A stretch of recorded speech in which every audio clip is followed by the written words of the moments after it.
नमस्कार साथियों, आइए हम गणित में त्रिभुज के प्रकार के बारे में जानेंगे।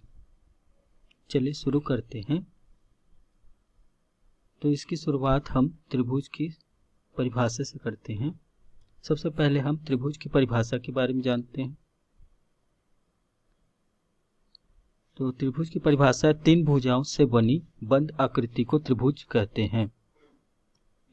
आगे जानते हैं, दो भुजाओं के बीच बने कोण को त्रिभुज का शीर्ष कोण कहा जाता है। इसी प्रकार से त्रिभुज के तीन शीर्ष कोण होते हैं। त्रिभुज के तीनों कोणों को जोड़ा जाए तो उसका जोड़ 180 अंश का होता है। इसी को इस तरह कहा जाता है, त्रिभुज के तीनों कोणों का योग 180 अंश का होता है। चलिए आगे बढ़ते हैं। अब हम जानते त्रिभुज के प्रकार के बारे में जानते हैं।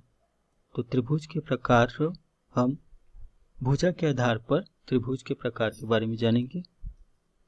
इसमें सबसे पहला है विषमबाहु त्रिभुज। जिस त्रिभुज की तीनों भुजाएं बराबर नहीं होती उसे विषमबाहु त्रिभुज कहा जाता है। आगे जानते हैं, दूसरा प्रकार है समद्विबाहु त्रिभुज। जिस त्रिभुज की दो भुजा बराबर होती है उसे समद्विबाहु त्रिभुज कहा जाता है। आगे उसके प्रकार है समबाहु त्रिभुज।